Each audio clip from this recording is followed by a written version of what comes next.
They're standing up for free speech by calling out Neil Young's Spotify saga. Our next guest blasted Young's attempt to deplatform Joe Rogan and said it was kind of ironic coming from the singer of Rocking in the Free World. That's right. Skillet fans will appreciate our legendary guest who says he's sick of it. Skillet frontman John Cooper joins us now. John, great to have you on the show. So when you look at the artist community out there, and of course it's ironic to see, censorship coming from the artist community, do more align with what Neil Young and Joni Mitchell and these aging hippies want, or are more like you and Mumford & Son star Winston Marshall? Are there more of you than them? Hey guys, well, I'm not sure if there are or not. I think that there probably are. Now, Skillet has a brand new record called Dominion, and our entire album is about this issue. It is about liberty, celebrating free speech, freedom of self-government, freedom to worship. We are rocking the free world, and when I say free, I actually mean it. Artists should be scared to death of this institutional power that is so absolute that they can end your career, deplatform you, demonetize you. Artists should be very scared of that. I want to say this. We played a sold-out show in 2014 in Kiev, Ukraine, at the same time as Crimea and all that stuff was happening. I got a phone call 3 hours before the show. They said, John, the show's still happening, but you have to come up here, and a government official needs to look at all of your lyrics, and they're going to give you things that you are not allowed to say. Wow. And I have never been so proud to be an American. Now we have institutions saying, here's your list, rock star, here's your list, songwriter. You can say 1, 2, and 3, but you may not say 4, 5, and 6. That is dangerous. Every artist that cares about authenticity should drop this nonsense about pulling people off of social media platforms. John, you make such a good point. It's about freedom and liberty, which I would argue is just an American principle.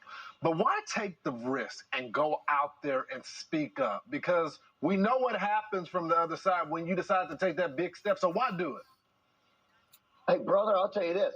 If people don't take the risk now, you may lose your opportunity to take the risk. We were one of the first bands in the world to say we will not play vaccinated, mandated shows. I called my friend John Rich. I said, John Rich, am I crazy? And he said, yeah, you're crazy. You're the right kind of crazy that America needs. So I'm calling on artists for, number one, artists, wake up and realize that our integrity is on the line. Number two, Americans, wake up to freedom. Number three, church-going people that think this is all about politics. I don't want to get involved in this. I want to remind church people, this goes back to a legacy, not just in America, a legacy of the reformers that taught us that righteous government begins with self-government. We need to stand up. And last thing I'll tell you is this.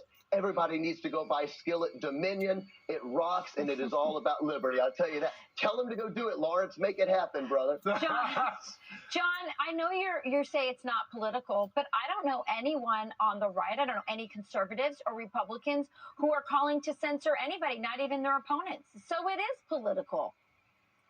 Well, this is the thing. When I say rock in the free world, what I mean is this. I want to have the freedom to think and say what I believe, and I want you to have that same freedom whether I like what you have to say or not. It is a new secular puritanism that is trying to shut everyone out, and it is going to turn around and bite all of those people. So it's not political, I would say. I agree with what Lawrence said. It is about liberty. It is foundational. It is about first things. And in this country, we celebrate the government does not give me the right to free speech. That pre-exists government. That is self-government. And if we let that go, the whole experiment's going to fall apart. So artists, I just say this, rise up. If you don't like what somebody has to say, then come up with a better argument and do a better job saying it. Yeah, our rights come from God. That's true. Listen, John, I'm normally R&B and hip-hop. But since you're talking about freedom and liberty, I'm going to download it today. And I encourage everybody else to do the same, brother. Thanks so much for joining us. Thank you, Lawrence. You're the man. It's great, Rachel. I hope to see you, Rachel, in Wisconsin. I live in Wisconsin. Let's go on a double date with our spouses. I would love that. I would love that. Awesome. So great talking to you. Common sense. Thank you, guys. Yeah. All right. Great guy. Yeah. Awesome. Real quick before we end today's